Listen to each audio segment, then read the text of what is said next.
Mesdames et messieurs, bonsoir. Soyez les bienvenus dans cette charmante émission qui se prénomme On s'y retrouve. On est toujours très content de vous avoir. Claude. Bonjour. Tu es très beau, je te l'ai dit avant de commencer l'émission. Oh, c'est gentil, merci. Mon père a dit que ça ressemblait à un pyjama, mais t'imagines la tête de ces pyjamas, moi je les ai vus. Je suis resté sur la première phrase. C'est pas un peu les couleurs du Cameroun? Non, pas vraiment. Non, pas rose, non, pas orange, vert ou jaune. Et moi, je dénonce tout ce qui vient d'être dit. Ah là là là là. Dans le cadre de cette émission, je n'ai rien dit. Assume pas. Mais Et ce qui s'est passé en dehors de l'émission reste en dehors. reste en dehors de l'émission. Pas dans cette Donc émission. c'est un très beau pullover. Merci. Enfin, pullover. Je pense qu'on va changer de thème. On va parler de l'hypocrisie aujourd'hui. Hein. Nathalie, tu vas bien? Oui, je vais bien, merci Ben. Mais on est ravis. Oui, Et moi papa, tu vas bien? Très heureux de vous retrouver. Eh ben, c'est plaisir. C'est un plaisir. On va dire partager, mais c'est un plaisir. On est ravis. Il a toujours peur de me faire plaisir. Non, mais il faut savoir bien gérer les flatteries. Chers amis, je vous le rappelle, quelque chose de très important, parce que ça m'aide beaucoup. Vous pouvez réagir sur les émissions et me proposer plein de thèmes. Je fais ces petites parenthèses avant le lancement, mais on m'a proposé différents thèmes que j'ai trouvés intéressants, des trucs que j'ai découverts aussi. Et franchement, c'est génial. Donc n'hésitez pas, cette émission, c'est aussi la vôtre. Et je vous l'ai dit, quand on peut intégrer des sujets, on va les intégrer. Cette année, un de mes objectifs, c'est d'en intégrer encore plus. Faut-il qu'ils soient suffisamment riche ou intéressant ou pertinent. Après, je pense que dans cette émission, on peut parler de tout, mais voilà, il faut qu'il y ait des trucs à dire. Il y a quoi, quand même des choses. Mais je rappelle aussi que vous pouvez la retrouver en podcast, cette émission, sur toutes les plateformes audio. Tu connais les plateformes audio? Qu'est-ce que tu pourrais citer? YouTube. Non, ça c'est vidéo. Papa, toi, tu peux en citer au moins une. Oui. T'es abonné? Ouais, Moi, je peux te dire si tu veux, je vais lui faire savoir. 10 heures, il y a 10 heures. Ouais, mais t'es pas C'est abonné Spotify, à celle-ci. c'est Spotify. Mais c'est bien, t'es abonné à 10 heures, Spotify, Deezer, Apple c'est- Music, toutes vos plateformes audio en fait que vous aimez. On va compter YouTube parce que si vous regardez pas l'image, vous avez l'audio et ça marche aussi. Formidable, merci. Donc voilà. En tout cas, on est ravis vraiment de cette Le roi du émission. repêchage. Mais je suis gentil avec toi. On est ravis. Et puis cette émission, alors pour le coup, c'est Claude qui m'a inspiré en fait parce qu'il l'a abordé. Il voulait qu'on en discute un petit peu dans l'équipe pastorale. Et puis j'ai dit mais tu sais quoi, c'est intéressant comme sujet. On va l'aborder en émission sans invité. Vous connaissez le principe. On réfléchit, on échange. L'idée c'est pas d'avoir toutes les réponses ni d'être expert. Des fois on me dit faut faire venir des experts. C'est pas le but de l'émission. Le but de l'émission c'est de parler et de donner son avis. Donc c'est très bien, comme ça on a toutes les cartes entre nos mains. Et ce thème, c'est l'inflation et la récession qui vient devant nous. Pour rappeler le contexte, peut-être que vous regardez cette vidéo en 2054. Je suis très heureux que la durée de vie des émissions soit aussi longue. Mais si nous sommes en 2054, peut-être il n'y a plus de planète à ce moment-là. Mais en tout cas maintenant, il y a la guerre en Ukraine. Et lié à cela, où semblerait-il, on nous fait passer ça, c'est sous déjà la un guerre en débat. Ukraine, c'est déjà un débat. Ça, c'est déjà un débat. Mais une vraie crise économique qui vient devant nous. On n'y est pas encore pleinement, mais elle est dedans. Et j'aimerais commencer avec la première partie, inflation et récession. Alors, première chose, c'est de quoi parlons-nous? Et ensuite, Claude, tu nous présenteras aussi un petit peu non, pas les préconisations, plutôt les prévisions. Les préconisations, on va faire après. Ah d'accord, les prévisions. C'est les prévisions, qu'est-ce qui est devant nous. Donc déjà, un peu de définition, ça nous aiderait. Alors, je ne suis pas un expert. C'était dans le cadre vraiment d'une discussion, d'un échange. On a tous constaté la hausse des prix. Hausse des prix égale inflation.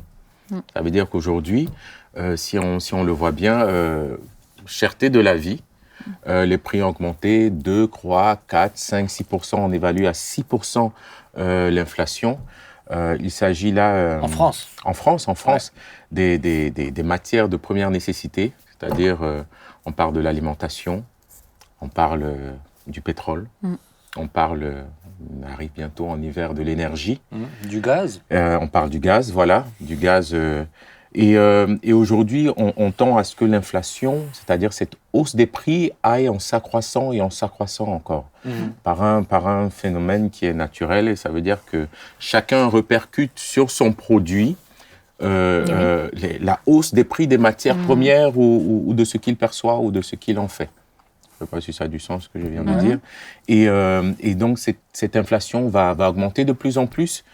Et donc, quand j'essaie de bien expliciter, quand on dit inflation, on parle d'hausse des prix. Hausse des prix, aussi simple que ça.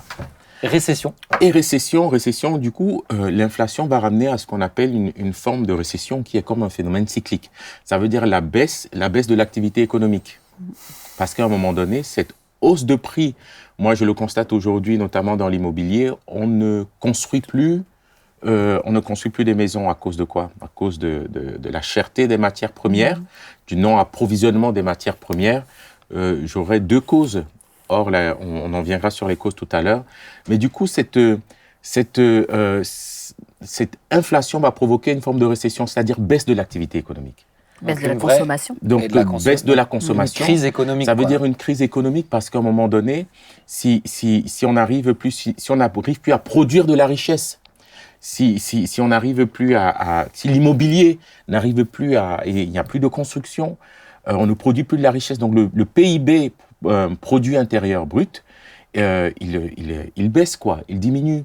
Et du coup, qu'est-ce qui se passe? Il se passe qu'on arrive là à créer des conditions comme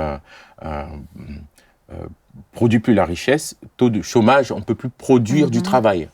Voilà, je pense que c'est important parce qu'on essaye toute personne qui nous écoute, c'est vraiment d'être le plus clair possible aujourd'hui. Okay. C'est donc concrètement, ça se répercute directement dans les foyers, dans le travail, sur la facture des courses, sur la facture de l'énergie, dans le travail, on ne peut plus acheter. C'est-à-dire on ne produit plus du travail puisqu'on ne produit plus de la richesse. Donc ça veut dire chômage.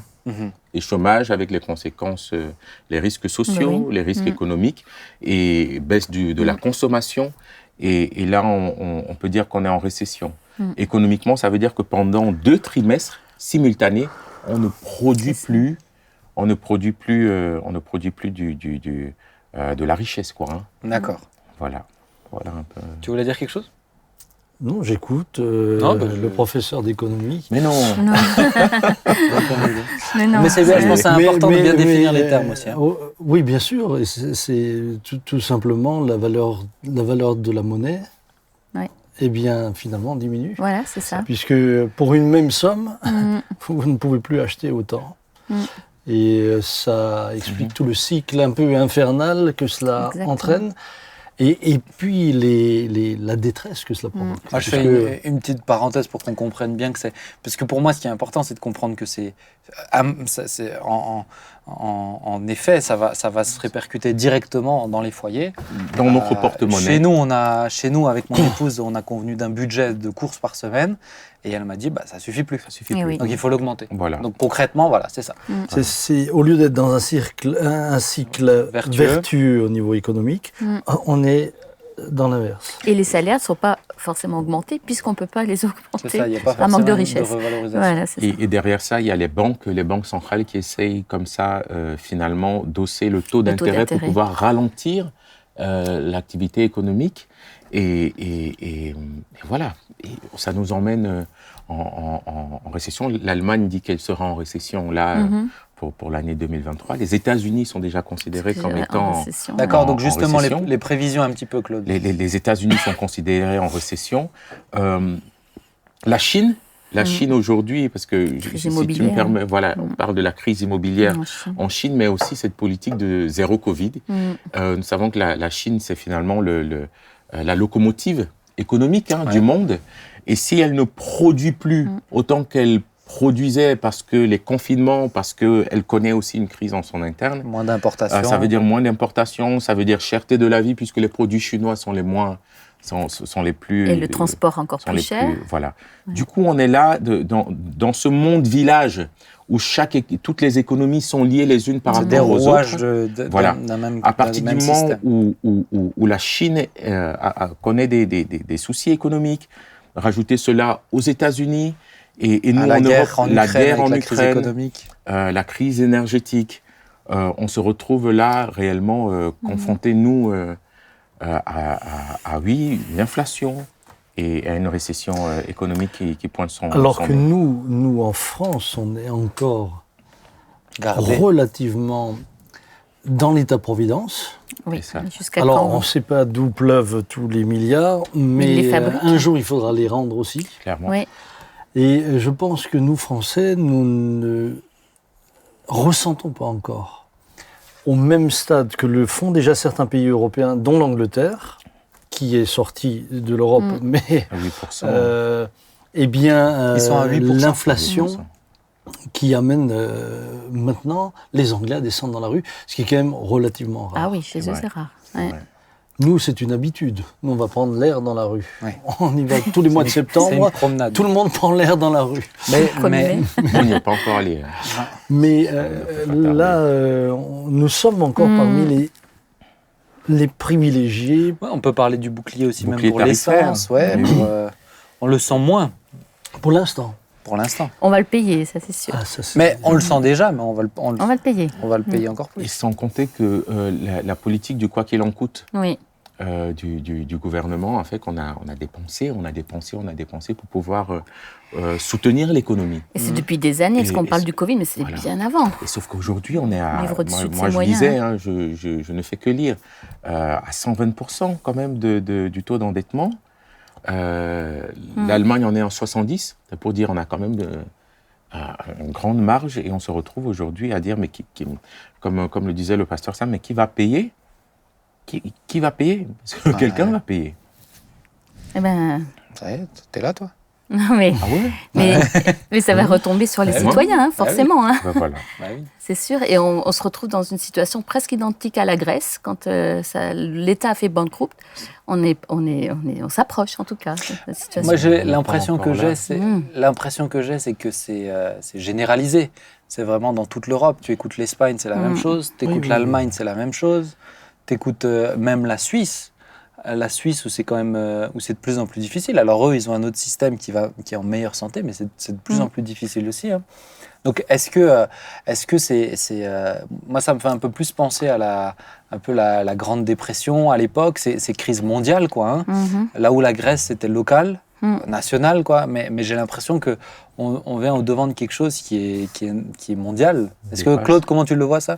Ce qui m'a interpellé, c'est le dernier discours de notre président qui l'a dit. Hein, qui l'a dit. Je veux dire, on va passer par des zones. Alors d'habitude, les politiques ils font au mieux pour ne pas ni nous alarmer, nous protéger ou nous faire entrevoir comme ça des avenirs un peu plus radieux, mais pour une fois, c'est très clair que ce soit la Banque centrale européenne et que ce soit les différents présidents, M. Macron qui disait on va passer par une période très il disait comment c'est la fin de la période de l'innocence. C'est ça, c'est ça, pour le reprendre en verbatim. On va rentrer dans le dur pour ces prochains temps. Je pense que c'est important. Pourquoi on fait cette émission aussi? C'est peut-être pour éveiller. Hein. Justement, c'est pour ça qu'après, on va parler des préconisations et que j'aimerais que vous ayez votre avis dessus. Papa, tu voulais dire quelque chose? Je pense qu'on va connaître des temps qu'ont déjà connus nos parents dans une autre époque qui était l'avant-guerre. Les Allemands, à cette époque-là, ont connu des moments dramatiques. C'est ce qui a amené d'ailleurs la Deuxième Guerre mondiale. Hein. Et c'est pour cela que les récessions économiques et ces crises majeures peuvent, de surcroît avec la poudrière qui est actuellement, entre autres en Russie, parce que nous concentrons sur l'Ukraine et la Russie, mais on parle de conflits dans bien des endroits du monde. Et il est évident que cela peut ça peut se transformer en Troisième Guerre mondiale. Oui. Le mot est dit. Ben voilà, on va se dire au revoir. Y a-t-il une espérance dans tout ça? Ok, alors j'aimerais peut-être aller un peu plus loin dans l'émission. N'hésitez pas aussi à réagir sur le chat là, un peu en direct ou dans les commentaires. Je pense que ça mérite de réagir. Alors, Claude m'avait proposé aussi des propositions, c'est pas les tiennes, hein, tu les as trouvées. Je me permets de citer ceux qui les ont écrits. Donc, Ejadzi et Georgopoulos. Georgopoulos, il m'a l'air d'être grec, je sais pas si c'est les meilleurs conseils du coup. Ils connaissent le sujet. Mais qui présentent 6 conseils pour se préparer proactivement à une récession économique. Ils incitent à prévoir le pire et espérer le meilleur. D'accord ? Oui. Donc, vaut mieux anticiper. Et qui veut viser la plus haute montagne, vise la lune. Voilà. Donc, comme ça, au moins, au pire, on est prêt. Au mieux, on a une bonne surprise. D'accord ? Je vais vous les lire et à chaque fois, je vous propose de réagir un après l'autre sur les points. Première chose, réduisez immédiatement vos dépenses. Réduisez immédiatement vos dépenses, en particulier celles consacrées aux articles non essentiels. Profitez de l'occasion pour revoir votre budget et reconsidérer les habitudes d'achat quotidien qui se multiplient. Plutôt que de dîner au restaurant chaque jour, pensez à préparer un repas. Réexaminez ces abonnements qui sont prélevés automatiquement de votre compte chaque mois. C'est le moment idéal pour analyser et justifier vos habitudes d'achat et pour remanier votre budget. Une consommation raisonnée, ça s'appelle. Donc, qu'est-ce que vous en pensez ? Je pense que c'est juste du bon sens. Ouais. C'est juste du bon sens. Le problème, c'est que beaucoup de gens sont addicts. Et l'addiction dépasse souvent la raison. La preuve, c'est que certains meurent de leurs addictions. C'est ça. Et je pense que justement, notre société de consommation a fabriqué des addicts pour que cette machine économique bien sûr. aille toujours plus de l'avant. Et aujourd'hui, nous sommes piégés par ça. Puisque d'un point de vue économique, il y a une récession, mais l'addiction, elle reste. Elle demeure. Et on nous a rendus addicts à gros coups de publicité, en donnant le sentiment que si vous n'avez pas ça, si vous n'avez pas ça, on a créé des besoins. Mais aujourd'hui, vous avez toute une génération qui ne sait pas ce que veut dire... Qui ne peut pas faire sans. Se priver. C'est ça. Juste se priver, pour eux, c'est tout de suite une atteinte à la liberté. C'est vrai. Rien même, parce que tu dis toute une génération. La dernière fois, j'étais dans un tabac pour livrer un colis, je vous rassure. Que je t'y prenne. J'étais dans un tabac et j'étais interpellé de voir, il y avait au moins, dans un tout petit tabac, il y avait 2-3 personnes qui étaient là, et donc je ne sais pas depuis combien de temps elles étaient là, en train de gratter des jeux, mais des 50, soixantenaires, là en train de gratter. Oh, j'ai rien gagné, remets-en moins de 5 euros. Ah oui. 5 euros, ils sortent, ils ont aligné 15-20 euros dans le vide. Mais c'est de l'addiction, l'addiction aux jeux comme ça. Mais c'est des plus vieux. Tu vois, aujourd'hui, les jeunes, ça va être le pari sportif. Mais même les plus vieux, tu vois, qui sont dans les abonnements, ces choses. Sûr, tu vois, les abonnements, Ouais. c'est des choses qui... Aujourd'hui, tu as des abonnements pour tout. Et peut-être juste de revoir ça, je suis complètement d'accord. Mais oui. Ok. Remboursez votre dette de carte de crédit maintenant. Remboursez votre dette de carte de crédit. Il est important de rembourser les dettes à intérêt élevé autant que possible et le plus tôt possible. Au cours des prochains mois, les taux d'intérêt continueront à augmenter, ce qui rendra la gestion des dettes plus ardue. Des soldes moins élevés contribuent à réduire des montants de versement d'intérêt pendant toute période de perte de revenus ou d'emploi, ce qui permet de traverser plus facilement les moments difficiles pour le portefeuille. Ah ouais. Autrement dit, et je pense qu'on peut déjà rajouter, ne vous endettez pas. Voilà, c'est ce que j'allais dire. Il ne faut pas s'endetter. Éviter de faire des prêts. Trop tard, je viens d'acheter une voiture. J'aurais dû participer à l'émission. Ouais, c'est ça. Dommage, Claude. Dommage. Mais elle se revend.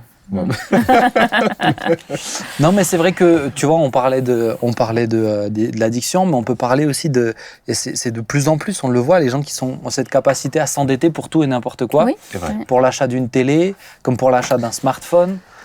Comme, tu vois ce que je veux dire ? Pour moi, c'est... Mais encore une fois, tout est fait pour ça. Tout est fait parce que cette économie qui aujourd'hui est en train de se fissurer de tous les coins, elle repose sur la consommation. De toute manière, elle repose sur la consommation. Et un jour ou l'autre, c'est comme la planète, à force de puiser, vous épuisez la planète.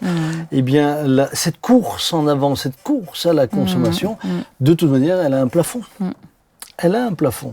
Alors, toutes les générations qui n'atteignent pas le plafond, ils ont pu en profiter, mais ceux qui arrivent au plafond de verre, eux vont devoir réaliser que la vie, c'est autre chose, c'est une autre réalité. Je pense que vraiment la génération d'aujourd'hui est vraiment fragile par rapport à la génération d'avant. Absolument. Sur ce sujet. Cette génération en Occident. En Occident, oui. En Occident. Puisque je vois quand même bien des pays où les jeunes gens ont l'habitude de travailler, tout simplement. Manger un seul repas par jour. Parce que la question ne se posait pas. Le choix, en fait. C'était tu ne travailles pas, tu ne manges pas. Et puis c'est ça. Alors qu'aujourd'hui, malheureusement, la civilisation occidentale est très fragile. Oui. Très fragile. Moi, je suis toujours surpris quand je vais en Suisse. Pour nos amis suisses qui nous regardent, ils vont savoir de quoi je parle. Mais comme dit, moi, j'ai habité là-bas pendant 3 ans. Et très souvent, Je suis toujours surpris de voir les jeunes, donc des jeunes conducteurs, avec des Mercedes, avec des Tesla, avec des grosses voitures, des autres. Et je me dis, mais comment ils font pour se payer ? Et en fait, c'est très simple, c'est qu'ils préfèrent un leasing. Ah oui. Un leasing à 400 francs, 500 francs par mois, voire plus, plutôt que d'acheter une voiture moins bonne. Ouais. Donc ils préfèrent, tu vois ça, à dépenser de l'argent dans le vide. Ça reste du leasing. Et le leasing suisse, c'est pas le même que français. Tu peux pas forcément racheter tout le temps derrière. Mais ils préfèrent ça. Donc c'est là où je te rejoins totalement en disant, mais aujourd'hui, la génération, elle est très fragile à ce niveau-là. Préférer être capable de dépenser. Je connais des gens qui peuvent claquer un salaire dans des chaussures. Oui. C'est ça. Oui, et puis alors, nous sommes dans une génération, tous les âges confondus, mus par une idéologie de la liberté dans laquelle la privation n'a absolument pas de place. On ne peut pas imaginer qu'on puisse se priver de quelque chose. C'est juste. Puisque... croyant de moins en moins à Dieu, croyant de moins en moins également à l'éternité, il faut profiter et maintenant. C'est vrai. Et profiter et maintenant, c'est donc avoir le plus possible, puisqu'il faut brûler la chandelle par les deux bouts, il faut profiter de la vie. Et c'est peut-être ce qui va faire toute la différence entre un croyant et un non-croyant. On va y venir. Mais une petite anecdote. C'est concernant les mariages. Cet été, il y en a quelques-uns. Et je me suis amusé comme ça, un repas, en famille, demander des fois les prix des mariages. Moi, je me suis marié il y a 14 ans. Mais ça n'a plus... Déjà, nous, on considérait qu'on était dans des coûts stratosphériques. Mais aujourd'hui, c'est incroyable. C'est combien aujourd'hui 30, 40 000 euros. Non, c'est dingue. Moi, j'ai écouté deux, trois prix là. Je me suis dit, mais c'est pas. Les gens que tu connais, possible, mais que je connais pas, mais qui sont. Vas-y, dis-nous-les. Qui sont l'église. Je me suis dit, mais c'est on n'était pas du tout dans ces chiffres-là. Je peux me marier 20 fois alors. Clairement. C'est-à-dire, il y a aussi un standard comme ça de. On m'a parlé de mariage, ça s'appelle comment? Pinterest, voilà. Et ils m'ont parlé. Moi, je découvre. Moi, je suis d'une autre génération. Non, mais alors c'est plus une expression alors. Oui, c'est à cause des images. Parce que Pinterest, j'explique vite parce que là il y a tous les 60 quoi. Mais Pinterest, c'est une application qui montre des photos de jeux, mais tout est magnifique en fait. Donc un mariage Pinterest, c'est tout est. C'est des décos, on truque les photos des fois. Vouloir, c'est des choses. Et tu dis waouh, quelle énergie et surtout quel budget. Pour une journée. Donc l'idée c'est de réduire. Moi, on vit bien au-dessus de nos moyens. Je connais des gens endettés pour leur mariage. Waouh. Ah ouais, ça c'était même pas dans notre conception. Non. Des gens prêts à s'endetter pour le mariage. Et en même temps, quand on réfléchit beaucoup plus globalement, finalement, aujourd'hui, nous dans nos pays, nous commençons un peu à nous inquiéter parce que notre confort est quelque peu menacé.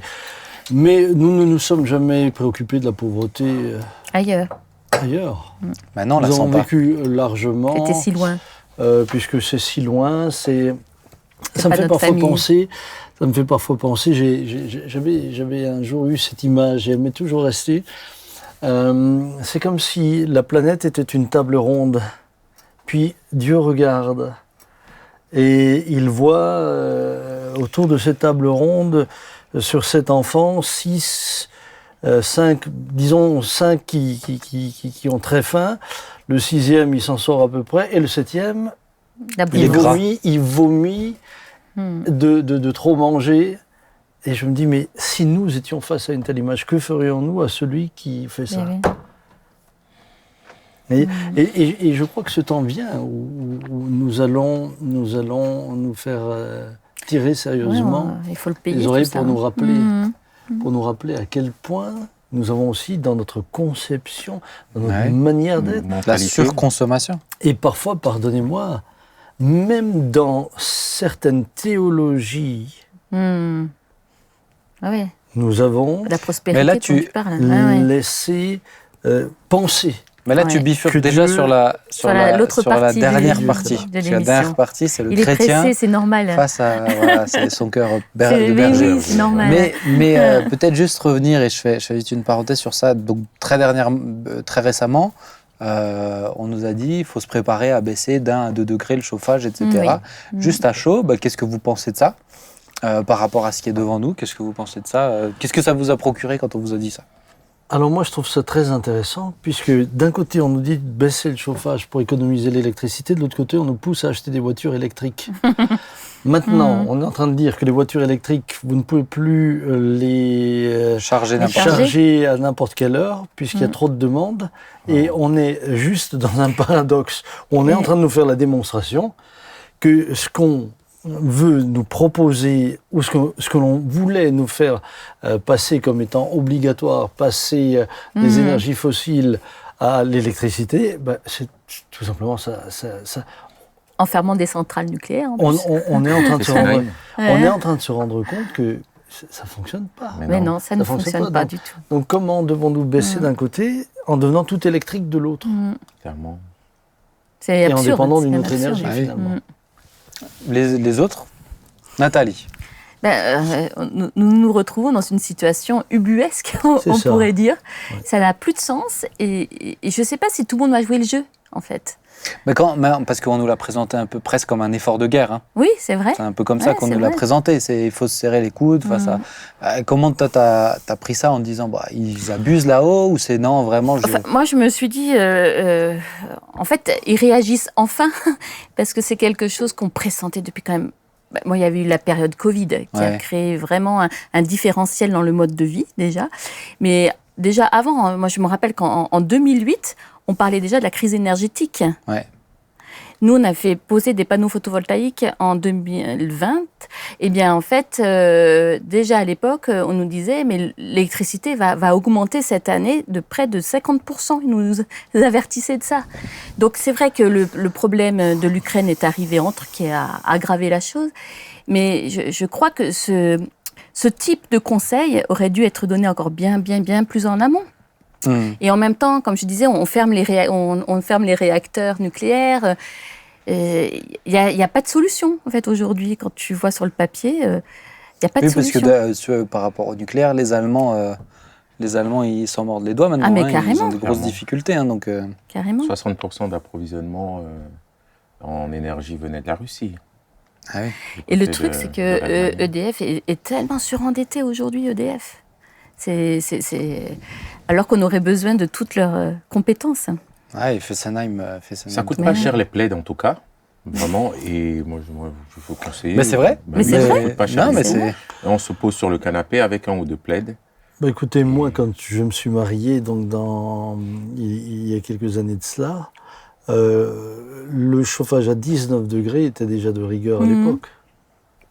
Oui. Normalement, normalement en entreprise, c'est 19 degrés aussi. Et dans les maisons, tu sais que dès que tu es plus que 19 degrés, tu es illégal. Normalement. C'est vrai. Ah ouais. Après, si quelqu'un vient de contrôler avec un thermomètre, c'est... Tous ceux qui me reprochent des petits excès de vitesse, je vais aller prendre la température chez eux. Après, on a parlé des femmes qui ont la ménopause. Si tu montes à plus de 19 à cause de ça, ça va mieux. Que ce soit notifié que j'ai pas rigolé. T'as rigolé à l'intérieur. Merci Claude, j'apprécie. Mais il a les oreilles qui bougent, il se fait trahir. Non. En tout cas, c'est une question extrêmement grave, puisque elle concerne aussi les enfants et les générations qui viennent. Oui. Oui, parce que et donc, j'écoute les préconisations. Je ne sais pas si elles sont terminées. Non, justement, je voulais avancer parce qu'il y en a une qui est cash. Soyez prêts à perdre votre emploi. En temps de récession, soyez prêts à perdre votre emploi. Et assurez-vous que vos CV et lettres de présentation sont à jour et que vous êtes prêts à chercher un emploi. En cas de licenciement, soyez préparés à trouver un autre poste rapidement. Et je rajoute tout de suite la deuxième, devenez plus facilement embauchable. Devenez plus facilement embauchable. Comme les récessions frappent généralement plus durement les personnes ayant moins d'expérience et moins de qualifications, vous devriez mettre à jour vos compétences professionnelles, explorer les options virtuelles qui offrent d'excellentes possibilités de perfectionnement de formation en présentiel dans les collèges et universités du pays pour parfaire votre éducation et accroître vos compétences. Très bon conseil. Voilà. Et je rajoute même la petite dernière, comme ça on a fini sur les préconisations, mais essayez d'obtenir un emploi à l'abri de la récession, type dans la santé, dans tous ces... Certains même conseillent de quitter le pays et d'aller dans d'autres pays où c'est encore en développement. Ouais. Oui, mais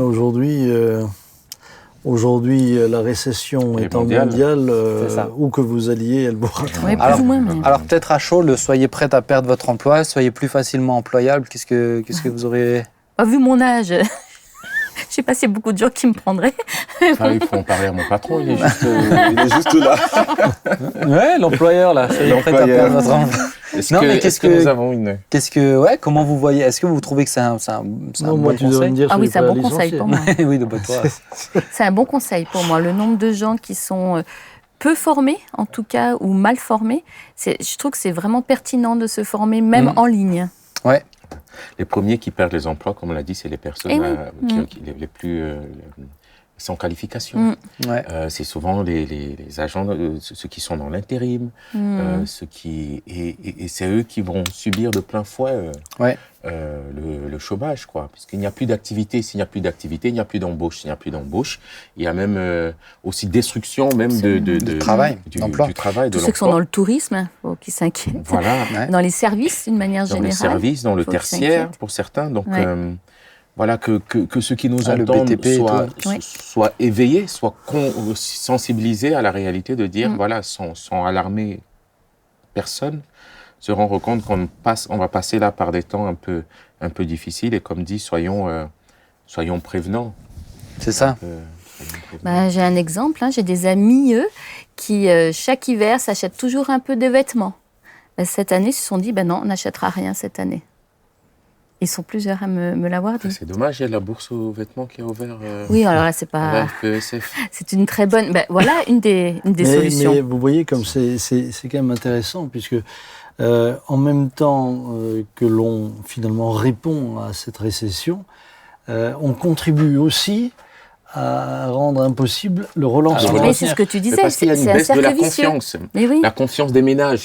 L'économie repose sur la confiance des ménages. Si les ménages ne consomment plus, l'économie on n'est plus dans un cercle vertueux, comme on l'a dit, mais on est dans un cercle qui est vicieux et qui... finalement fonctionne ensemble. C'est beaucoup basé sur la confiance. C'est ça. Et la baisse du pouvoir d'achat fait qu'on a envie de plutôt d'épargner. Exactement. Que de dépenser. Exactement. Donc, mais moi, dans les préconisations, ce que tu n'as pas lu, et ce que j'aimerais dire, en tout cas je le pense, c'est que les parents devraient aussi commencer à se dire, il faut que j'éduque mes enfants autrement. Waouh. Il faut que je commence à... Tu dis waouh parce que... Il faut que je commence c'est pour toi, il faut que je commence à leur parler différemment, à les faire participer aux travaux, à les faire travailler, à leur rappeler que... Non, il y a une valeur à toute chose. Tout a une valeur. Non, il n'y a pas un téléphone parce que tu as 12 ans. Non, il n'y a pas automatiquement un abonnement. Non, il n'y a pas ceci. Non, il n'y a pas cela. Moi, je me souviens, quand j'étais enfant, nous devions participer aux travaux, pas seulement de la maison, mais nous devions aller avec mon papa au jardin, nous devions désherber, nous devions... Et finalement... Tu recevais quelque chose pour ça? Rien. Non, on ne recevait rien. Mais je pense que c'est important, là aussi, c'est de comprendre que moi, ce que je comprenais au travers de cela, c'est que pour que je puisse manger, pour que je puisse avoir un toit, il faut savoir travailler. Et que ma rémunération, c'est ça. J'ai un toit, j'ai la moyenne française d'argent de poche, c'est 50 €. Par mois. Moi, j'en avais pas d'argent de poche. Mais aucun de nos enfants n'ont jamais eu d'argent de poche. Non, je le confirme. C'est aucun. D'ailleurs, nous n'en aurions pas eu les moyens, premièrement. Et deuxièmement... Ça nous n'est même pas l'idée de nous demander. Quelle bonne fin. Oui. Après, si l'enfant a un besoin ou si l'enfant désire faire quelque chose, il peut venir demander. Ou alors souvent, tu as des pédopsychiatres qui le conseillent, ou des psys, mais pour qu'ils apprennent à gérer l'argent, etc. Justement, pour l'instant, la démonstration, c'est qu'ils ne le gèrent pas. Et puis que nous, qui n'avons pas eu ça, on a quand même appris à gérer notre argent quand même. Ah oui, ah oui, bien sûr. En tout cas, je pense que les préconisations sont bonnes. Pour moi, les 3 dernières, là, soyez prévenants, formez-vous, anticipez. Il y a plein de formations en ligne qui sont gratuites, ou le droit à la formation aussi. C'est quel site de nouveau? Il y a un site, l'État paye des formations aussi. Ma formation, je crois. Ouais, c'est ça. Donc vous avez un certain quota, même de formations payantes, où vous pouvez bénéficier. Pour moi, c'est extrêmement important, même ne serait-ce que se perfectionner dans une langue. Aujourd'hui, moi je me rappelle, j'ai eu un choc. Ouais, vraiment, je peux parler d'un choc quand au collège, on nous a dit, en 3e, de toute manière, les études que vous allez faire pour votre métier, ça sera pas votre métier. Vous n'allez pas rester dedans jusqu'à la fin. Aujourd'hui, on ne fait plus un travail jusqu'à la fin de sa vie, le même travail. Et moi, quand j'ai dit, mais alors pourquoi je fais des études alors? Ça sert à, je me rappelle, ça m'avait marqué. Et je pense qu'aujourd'hui, on est là-dedans. Le nombre de jeunes, d'amis qui étaient au lycée avec moi, qui ont déjà fait des reconversions professionnelles, qui sont déjà en train de changer. C'est vrai. Je pense que il faut vraiment être souple. Ouais, exactement. Ok, tu voulais dire quelque chose encore? Alors, je ne sais pas si c'est ça maintenant, mais dans les préconisations, autour de moi, il y a eu plusieurs cas de personnes habitant la campagne qui ont décidé de faire un potager plus grand. Ils anticipent pour aider le voisin, pour aider des amis, donc ils anticipent vraiment. Et il y en a plusieurs qui ont même acheté du terrain pour faire un potager. Ah ouais, pour anticiper. Anticiper. Mais je pense qu'il y a beaucoup de pelouses qui vont disparaître. Oui. Pour être remplacées par comme la pomme de terre, etc. Tout à fait. Et finalement, ça, en tout cas, moi j'étais enfant, c'était la norme. Oui. La norme, c'était pas les grandes pelouses vertes, non. La norme, c'était les jardins. Et pour nous, le jardin, c'était pas le parterre de fleurs, c'était les tomates, les piscines vont être transformées en mare au canard pour les poissons. Ça va, Claude? Mais oui. Non, t'as l'air triste. Moi, ce que j'ai envie de dire, je vois là une occasion extraordinaire de nous réformer et de revenir vers des choses beaucoup plus simples. Alors justement, en tant que chrétien, papa, l'idée c'est de terminer l'émission sur ça. Qu'est-ce qu'on a envie de dire? Qu'est-ce que tu as envie de dire à l'Église? Qu'est-ce que tu as envie de dire? Mais en tant que chrétien, qu'est-ce qu'on doit faire là-dedans? Qu'est-ce qui devrait être le bon comportement d'un disciple de Christ? On parlait de surconsommation. Est-ce qu'on peut être chrétien et être là-dedans? Est-ce que, tu vois, la dernière fois, avec toute l'équipe des employés de l'église, tu disais, OK, faites attention, veillez à ce qu'ici, dans le bâtiment, vous gériez aussi bien que vous faites attention chez vous à la maison, sur l'électricité, tu vois, être sensible à ça. Est-ce que c'est... Oui. Qu'est-ce que tu as envie de dire? On va terminer sur ça, le chrétien face à la crise. Alors, d'abord, le chrétien face à la crise, je pense qu'il devrait la vivre beaucoup mieux. Pourquoi? Puisque vous avez l'apôtre Paul qui dit que le renoncement et la piété sont une grande source de gain. Donc celui qui a déjà appris à vivre finalement dans la piété et le contentement, de toute manière, de manière naturelle, il ne s'est déjà pas laissé aller à tous ces excès et il ne devrait pas être addict. On peut parler de grand-père quand tu allais chez lui à la maison, ou tu vas chez grand-mère aujourd'hui. Chez mon papa. Bon, c'est pas le luxe, hein. Et chez mon papa, vous avez l'extrême simplicité. Et combien de fois, lorsqu'il avait le moyen d'aider, il aidait. Lui, sa richesse, c'était d'aider. C'est ça. Ça a été ça, sa richesse. C'est ça. Sa richesse, c'était d'aider le pauvre quand il le pouvait. Sa richesse, c'était... justement d'accueillir. C'était ça, sa richesse. Mais je trouve que c'est intéressant juste de relever, parce que des fois, là aussi, je trouve que des fois, il y a un mauvais enseignement biblique. C'est que grand-père était quelqu'un qui était très intelligent et qui savait prévoir, il savait mettre de côté. Il savait, pour pouvoir aider, il fallait pouvoir aussi mettre aujourd'hui. Non, mais parce qu'aujourd'hui, moi, j'en entends de plus en plus qui me disent j'espère avoir encore moins, comme ça, je dépends du Seigneur. Et je dis des fois, tu vois, le côté, un chrétien presque n'épargne pas, quoi. Et il n'y a pas tout ça, en fait. C'est pas. Non, ça, c'est pas de la foi. Ça, c'est de la présomption. Puisque nous avons l'exemple de Joseph. J'allais parler de Joseph. La vision qu'il reçoit de la part de Dieu. Il est parmi. La vision qu'il reçoit de la part de Dieu, c'est de la gestion. C'est de la gestion. Dieu lui enseigne de la gestion. pendant le temps de prospérité. Cette année, ouais. Pendant le temps de prospérité, met de côté pour les temps en prévision, voilà. Donc c'est Dieu qui lui inspire. C'est ça. Cela. C'est donc biblique. Et c'est pas aller courir forcément faire des stocks de sucre ou de farine. Il y en a qui vont autour. Papier toilette. Ensuite, on a l'inverse. On a l'inverse. Et c'est l'extrême opposé. C'est compter sur ses réserves pour se sentir en sécurité. C'est ça. Voilà, c'est ça. Et ça, c'est pas la volonté de Dieu. Non. La volonté de Dieu, c'est que nous restions toujours dépendants de lui. Mais être dépendant de lui ne veut pas mal gérer ce qu'il nous confie. C'est ça. Être dépendant de lui, c'est ce qu'il nous confie. On va bien le gérer pour pouvoir bien l'utiliser. Et l'utiliser à bon escient au moment venu.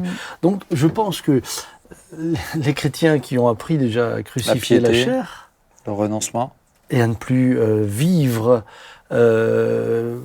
pour la chair, si leur confort venait à être quelque peu perturbé, c'est pas là leur préoccupation première.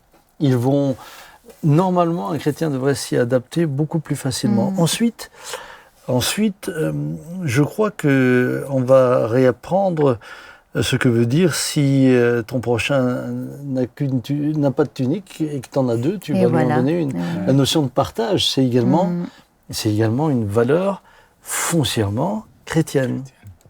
Et je crois qu'on va peut-être dans les années à venir revenir à une rationalisation des biens. C'est-à-dire que au lieu d'avoir chacun des grandes maisons, on va peut-être se retrouver beaucoup plus proches, pourquoi pas 2 familles dans une maison, comme ça fait pendant des générations. Les parents étaient avec les enfants étaient avec les parents. Moi, lorsque j'allais en Algérie, ces images me restent. Je voyais des immeubles bâtis, mais il y avait toujours encore des tiges de fer qui dépassaient parce que le prochain qui allait se marier, il venait construire au-dessus. Et finalement, on vivait ensemble, ce qu'on retrouve en Afrique. Ce qu'on retrouve en Afrique. Et je crois que nos sociétés occidentales, qui ont quand même, sont des sociétés quand même très égoïstes, dans lesquelles on vit chacun pour soi, et puis après moi le déluge. On va devoir, de gré ou de force, réapprendre. Mais oui. Je te rassure, je t'accueillerai chez moi. J'ai un plein pied pour tes vieux jours dans la cave. Chez les Peter Schmitt, ça fait longtemps que vous êtes habitué. Dans la cave, j'ai une petite place dans le coin du cellier. Et puis on voit que dans le livre des Actes, je vous donne la parole. Excusez-moi, j'ai vu qu'il y avait un élan. Non, mais attends juste parce que tu disais ça, tu parles d'un exemple qui est très juste mais extrême, mais c'est important pour moi parce qu'on en parlait ensemble, de le dire, c'est pour des petites choses aussi. Tu vois, il y a des besoins, on parlait de faire du bois, besoin d'une tronçonneuse. T'as pas besoin d'acheter la tronçonneuse. Ou de la louer. Ta tronçonneuse. Tu peux acheter une tronçonneuse pour 3. Et on va faire le bois tous ensemble. Tu vois ce que je veux dire ? Même sur les petites choses, en fait, rationaliser sur les petites choses. On revient au bois. Moi, je parle, voilà, on en est tous ici, mais je parle en tant que parent d'une tribu. Et c'est compliqué d'aller contre le système, quoi. C'est-à-dire, il y a beaucoup de familles qui... Il y a quelques familles, on va dire, qui peuvent vivre comme ça, qui sont un peu décrites comme des surconsommateurs. Mais pour la plupart, c'est comme ça, on n'a pas le choix d'inscrire nos enfants aux activités. Parce qu'il faut bien qu'ils en fassent le mercredi. Parce qu'il faut bien qu'ils fassent... Et que ça coûte un prix. Parce que les licences coûtent un prix. On n'a pas le choix de leur scolarité. Parce que tout coûte un prix aujourd'hui. On n'a pas le choix de leurs vêtements. Je trouve que... T'es pas obligé de leur acheter la marque à chaque fois. Ah ben clairement. Mais je trouve quand même que... La pression, elle est là. Quand même. La pression est là et que le système... Ouais, c'est juste. Voilà, le système nous conditionne à acheter. C'est-à-dire, ma fille, elle passe de 6e à 5e. J'aurais bien aimé qu'elle garde le même cahier, les mêmes livres. Non, il faut de nouveaux cahiers, de nouveaux livres, de nouveaux stylos, de nouveaux... Et on se voit là, à chaque année... À consommer encore et encore. À consommer encore. C'est juste. Mais sans même dire, c'est pas forcément des consommations de confort. C'est réellement, c'est ce qui nous est demandé, quoi. C'est ce qui nous est... C'est vrai. Et là aussi, que le Seigneur nous donne la grâce. Moi, j'ai ce verset-là qui me revient quand on en parle. Soyez transformés par le renouvellement de l'intelligence. C'est-à-dire comment arriver à dire je consomme juste, quoi, ou selon la volonté. Mais tu vois, moi je me rappelle quand on était à l'école, il y avait la bourse aux livres. Et nous, on achetait quasiment jamais des livres neufs. C'était les bourses aux livres. Mais ça te donne 3, 4, 5 vies en fait à ce livre. T'as plein de noms, t'as plein d'adresses à l'avant, t'as plein de dessins. En plus, c'est amusant, tu découvres au fur et à mesure. Mais pour moi, c'est pas obligé. T'as plein de trucs, c'est pas obligé en fait que ça soit neuf. Tu vois, je dois dire avec Sylvia, on le voit dans tout ce qui est grossesse. La grossesse aujourd'hui, ça coûte extrêmement cher. Hein. Ça, c'est sûr. La naissance d'un enfant, ça coûte extrêmement cher. Et aujourd'hui, de réussir à dire, tiens, mais les habits que j'achète, je sais que nous, par exemple, Sylvia, elle a prêté plein d'habits, quasiment tous les habits, à plusieurs femmes enceintes. Puis elle sait qu'elle peut récupérer. Et ensuite, ça tourne comme ça. Et c'est ça qu'il faut faire. C'est pas grave de dire, ouais, mais c'est pas exactement la couleur que je voulais. Mais qu'est-ce qui s'en fiche de l'enfant à ce moment-là? Il va jamais, tant qu'il a de quoi, tant qu'il a chaud. Mais moi, c'est important. Ça se fait bien dans moi, j'ai souvent des vêtements que je mets, qui ont appartenu à d'autres. Oui, moi aussi, ça ne me dérange pas. Ça, j'ai jamais... mais je pense qu'il va falloir optimiser les... Et je pense que la communauté chrétienne devrait être exemplaire. Ouais, je suis d'accord. La Bible dit dans le livre des Actes qu'il n'y avait au milieu d'eux aucun indigent. Aucun indigent. Et je veux encourager à cela. Oui. C'est juste. Là, avec la famille, on n'habite pas loin les uns des autres. Et l'autre jour, on évoquait le fait que si on avait une remorque, ça serait pratique. Mais on a dit, mais alors ça vaudrait la peine qu'on l'achète ensemble. Et comme ça, elle est optimisée. Et au lieu d'avoir une remorque que tu sors une fois par mois, elle va sortir 4 fois par mois, mais celui-là en a besoin, l'autre en a besoin, l'autre en a besoin. Et puis tu optimises. Et c'est pour cela que je suis en même temps très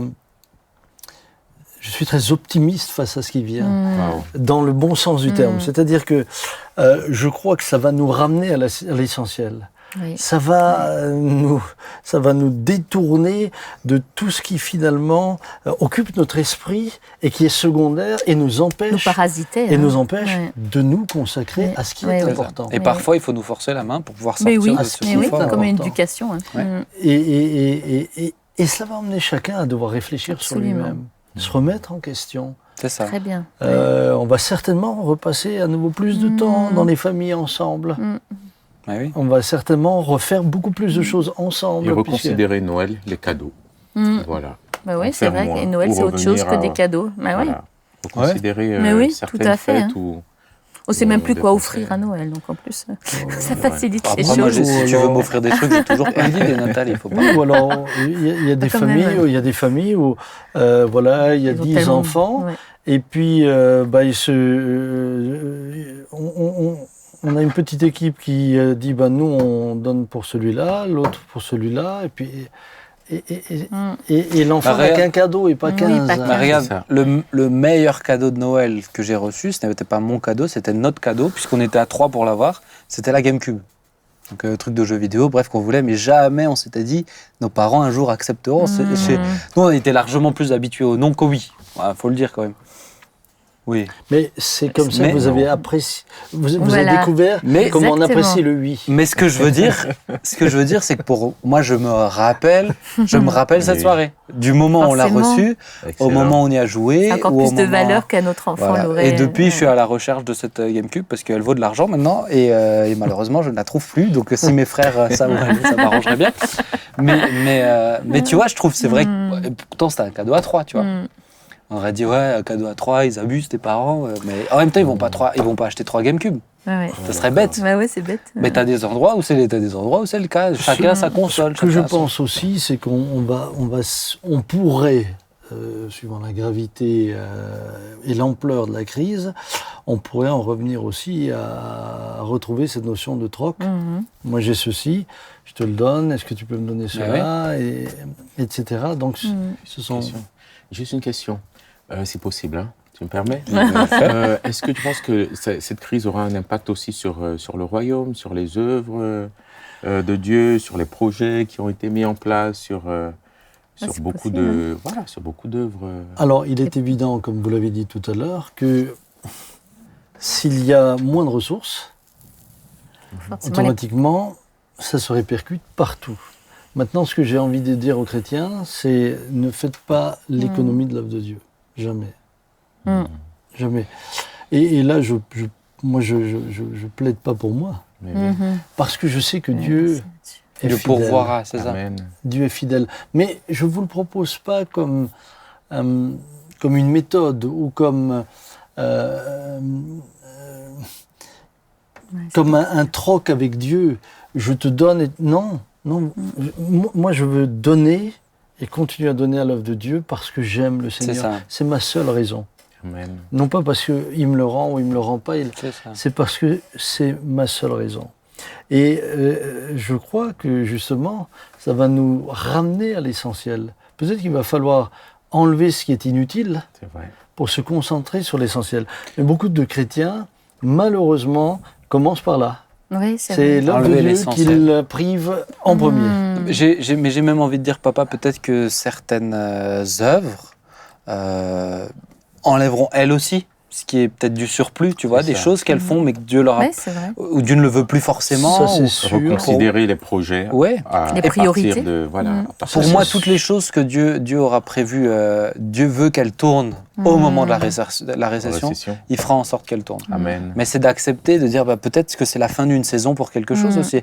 Tu vois, il n'y a pas besoin de forcer aussi. Pour moi, c'est d'être sensible à l'esprit, c'est-à-dire qu'est-ce que tu veux encore faire tourner, parce que je pense que c'est important de dire il y a peut-être des choses qui étaient là pendant un temps et qui ne doivent plus être là maintenant, quoi. Mais pour témoigner un peu de ce que nous avons fait ici, nous avons toujours cherché, avec les moyens que Dieu nous accordait, grâce au soutien aussi des frères et sœurs, à faire les choses sans être dans le luxe ou sans être dans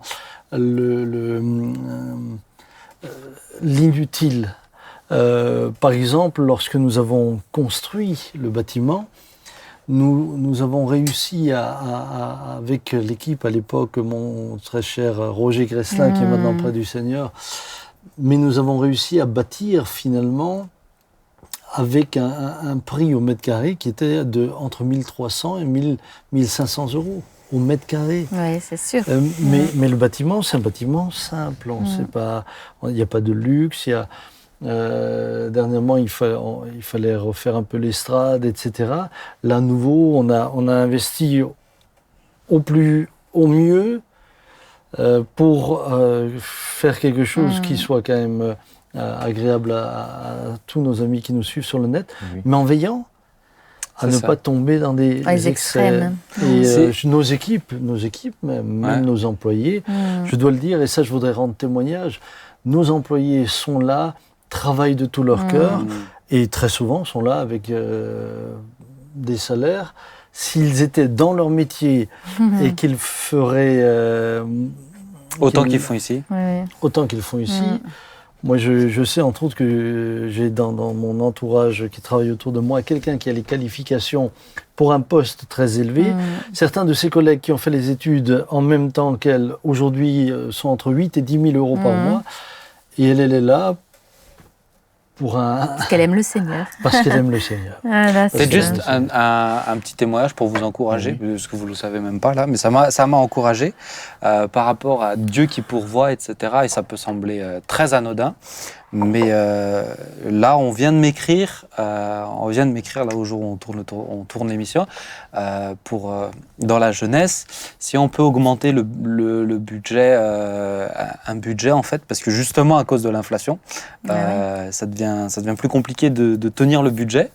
Et on m'a demandé, j'ai dit écoutez, c'est bon. Et j'ai pas réfléchi une seconde. Pourquoi ? Parce que début de semaine, un jeune qui vient dans la jeunesse, qui m'a demandé un rendez-vous, donc c'est un jeune, qui m'a demandé un rendez-vous pour me dire, écoute, pour moi, le groupe de jeunes, c'est mon église, et Dieu m'a permis de travailler tout cet été, etc. Et Dieu m'a mis à cœur de donner une partie de ce que j'ai reçu. J'ai dit, t'es vraiment sûr, etc. Il n'y avait pas encore ce besoin. Et du coup, j'ai dit, écoute, si Dieu veut te te le met sur ton cœur. Moi, je ne vais pas te dire non sur ça. Et juste comme ça, c'est déjà un problème qui est réglé, mais je trouve ça beau en fait. C'est dire, je crois aussi que Dieu peut déposer sur le cœur des gens, et puis Dieu le pourvoit, sans que ça aurait été pour moi un besoin de dire tiens, on va mettre tout de suite dans ça. Mais non, mais Dieu savait déjà cette demande qui allait venir. C'est très beau verset là qu'on connaît bien tous, mais qui est tellement bon, c'est regardez les oiseaux ou les corbeaux, selon les passages de la Bible. Ils ne sèment ni ne moissonnent, ils n'ont ni cave, ni approvision, ni grenier, mais Dieu les nourrit. Vous valez beaucoup plus que les oiseaux. C'est ça. Et dans le cadre de cette émission, je pense que c'est ce que je voudrais dire avec beaucoup d'encouragement à nos amis qui nous suivent. Dieu pourvoira tous vos besoins. C'est ça. L'idée, c'est pas de terminer sur une Dieu note. Dieu pourvoira si ce sont des besoins. C'est ça. Oui. Il a dit il pourvoira vos besoins. Il n'a pas dit à votre superflu. Oui. À vos besoins. Et Jésus nous a enseigné à prier notre Père qui es aux cieux, que ton nom soit sanctifié, et puis donne-nous aujourd'hui notre pain quotidien de ce jour. De ce jour. Je crois que le peuple de Dieu va réapprendre à venir humblement devant la face de son Père pour lui demander. Et je sais qu'il ne vous délaissera jamais. Ça, nous, on l'a vécu, Vous savez, moi, j'ai grandi dans une famille où mon papa, pendant des années, il n'y avait pas de salaire. Il n'y avait rien. Et il n'y avait pas de. C'est quand on avait commencé, c'est là qu'on faisait le jardin. On avait des lapins, il fallait les poules, etc. Papa, il tuait tous les samedis, je ne sais plus combien de lapins. Et il a vendu des sapins, grand-père. Et puis après, il se débrouillait. Et on a vécu comme ça en autarcie. Mais il servait le Seigneur. Et je veux vraiment encourager, si vous êtes fidèles, jamais le Seigneur vous abandonnera. Mais le juste ne devra jamais quémander son pain. Mais ce que tu dis, c'est intéressant, même quand le verset dit « Faites connaître vos besoins à Dieu ». Connaissons-nous encore réellement nos vrais besoins ?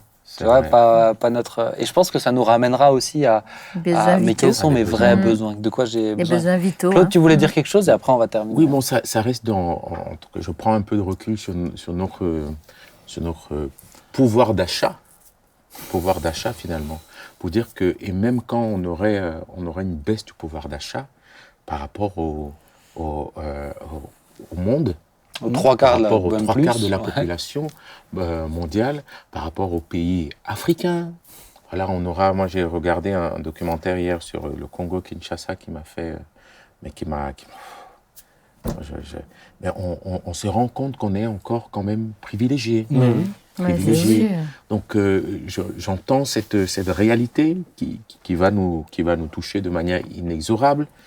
Mais soyons le Seigneur nous l'a dit il y a encore 2 semaines, dans une parole qu'on a reçue à l'Église, soyons dans la reconnaissance de ce que nous avons et de ce que Dieu nous a déjà donné. Et soyons dans la reconnaissance parce que à côté de nous, il y a quelques enfants autour de la table qui n'ont même pas ce que nous pouvons avoir aujourd'hui. Et le drame pour eux, c'est que le peu qu'ils ont, on les prend. On leur prend. Ils vont encore en voir être priés. C'est pour cela que, aussi pour eux, le Seigneur est fidèle. Amen. Aussi pour eux. Et j'aimerais vraiment encourager tous ceux qui suivent, parce qu'on voit quand même souvent des chrétiens angoissés. Moi, je me souviens d'une... Et je vois parfois des préconisations aussi qui sont faites et qui ne sont pas toujours appropriées. Je me souviens, en l'an 2000... On avait des personnes qui avaient fait toutes sortes de prédictions, comme quoi c'est la fin, on n'allait plus avoir d'argent, il n'y aura plus rien dans les banques, il n'y aura plus rien à manger, etc. Et je me souviens d'une sœur de l'église qui, par peur de ça, a investi à l'époque, c'était 40 000 francs pour agrandir son cellier afin de pouvoir y mettre plus de réserves. Et alors, le jour où j'ai compris qu'elle avait fait ça, suite à des prédicateurs qu'elle avait entendus à droite et à gauche, je lui ai dit, mais sœur, ça n'a pas de sens. Parce que le jour où tous ceux autour de toi auront faim, tu vas pas quand même les regarder comme un hamster en train de manger tes réserves. Ça, c'est sûr, comment c'est ils impossible. vont mourir. Si tu es vraiment chrétien, tu vas ouvrir ta réserve et tu vas le distribuer. Oui, partager. Mais c'est pas possible. Ouais. Donc, il pourvoira. Amen. C'est pour ça, le but n'était pas de faire peur, mais je pense c'est de sensibiliser, parce que c'est important aussi d'ouvrir les yeux sur ce qui se passe devant nous. C'est une sentinelle qui veille. Il donne des idées, Seigneur. Il donne des idées, mais si on peut terminer cette émission en disant on a la foi, et puis le Seigneur pourvoira, et il a pourvu autant de nos grands-parents, il pourvoira. Et ma joie dans une période comme celle-là, c'est que toutes ces hérésies et ces théologies elles sont démontées, qui ne sont pas bibliques, vont démontrer au travers de cela qu'elles n'étaient pas bibliques. Wow. On va terminer, les amis. Et puis, Claude, je te demanderai de prier, si tu le veux bien. Oui, avec plaisir. Et puis ensuite, on va se dire au revoir. Merci Seigneur, parce que tu nous parles, tu nous avertis, nous voyons ce monde, nous savons quelle en est la fin, quelle en sera la fin, mais tu nous dis aussi, ne vous inquiétez de rien. Je m'en vais vous préparer une place, afin que là où je suis, vous y soyez aussi. Et comme le pasteur Sam l'a dit, nous voulons te faire confiance. Nous savons que tu es là, que tu es fidèle et que tu pourvoiras. Tu as toujours pourvu.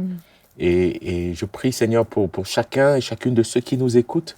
Je prie, Seigneur, que ta paix, Seigneur, que ta grâce s'installe dans les cœurs et que cette période soit une période où tes enfants, Seigneur, apprennent à marcher par la foi, à vivre par la foi et à voir alors leur Dieu, notre Dieu, répondre à leurs besoins à chaque jour. Accorde-leur cette grâce, accorde-nous cette grâce dans le nom de Jésus. Amen. Amen. Amen. Amen. Merci à vous trois. J'espère que ça vous a plu cette émission. Super émission. Très bien. C'est un sujet il n'a pas dit que ça lui a plu. Intéressant. Ça t'a plu? Oui, bien sûr. Voilà, c'était la question. Rien que d'être avec vous. Et obligé de finir sur du violon comme ça. En tout cas, on est ravis. Merci à vous, chers amis. Je vous encourage vraiment à partager cette émission. Ça a du sens. Et j'espère que ça vous a apporté. N'hésitez pas à nous dire aussi si vous avez des idées. Si vous avez des idées de choses à faire aussi, n'hésitez pas à les écrire sur YouTube. Et puis, peut-être je terminerai juste, parce que ça me vient en tête, c'est pas que à l'initiative d'une église locale de proposer des trucs, c'est chacun en tant que chrétien, pierre vivante aussi, qui peut proposer des choses et des bonnes initiatives. Donc n'hésitez pas à dire, ne nous dites pas juste faites ça. Faites aussi. Donc voilà. Que Dieu vous bénisse et rendez-vous la semaine prochaine, 19h, pour une nouvelle émission. À très bientôt. Salut. Bye. Bye. La reine. La reine.